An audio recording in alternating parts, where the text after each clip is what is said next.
Sa Quezon City, magkasunod na na-hold up ang coffee shop at spa sa kanto ng Tomas Morato at E. Rodriguez pasado alas 9 kagabi.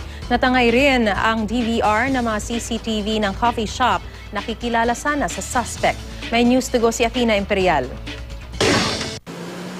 Bakas pa ang takot sa mukha nang lumabas ang mga tauhan at customer ng coffee shop na ito sa kanto ng Tomas Morato at E. Rodriguez sa Quezon City. Pinasok kasi at hinold up ang kanilang cafe ng isang hindi pa nakikilalang lalaki. Pero maliban sa paglimas sa kanilang kinita, ikinulong pa sila ng suspect. Kwento ng isang crew ng cafe, pasado alas 9 kagabi nang pumasok ang isang kahina-hinalang lalaki at hinanap ang CR. Paglabas daw ng suspect sa banyo, nagdeklara na raw ito ng hold up. Naglabas na po siya ng baril. Pinapunta po na kami doon sa likodan, tapos inaano niya po kami na magtinginan lang po kami, yung parang normal na customer lang. Matapos nito ay ginapos sa mga kamay ng mga crew at customer gamit ang mga cord ng charger at electrical wire. Tsaka sila pinapasok sa banyo.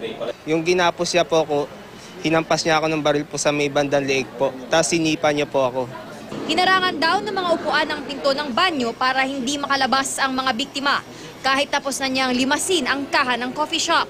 Nakatakas sa bintana ng banyo ang isang customer. Pero ang DVR ng mga CCTV nakikilala sana sa suspect, tinangay din. Isang oras matapos pagnakawan ng coffee shop, hinold up din ang isang spa na halos 1 kilometro lamang ang layo sa coffee shop. Tinutukan muna niya ako ng baril. Malayo naman ako sa kanya, tapos pinapasok niya ako. Pasalamat na lang daw nila, walang tinamaan sa kanila. Sa kwento ng mga biktima, lumabas na pareho ng suot na damit ang nang-hold up sa dalawang establishmento. Yung itsura kasi hindi parang pang ganitong coffee shop. Medyo kahina-hinala na yun. Inaalam pa ang kabuoang halaga ng mga nakuha sa dalawang insidente ng pagnanakaw. Maliban kasi sa kinita ng coffee shop at spa, tinangay din ang mga gadget ng mga tauhan at customer nito. Athena Imperial, GMA News.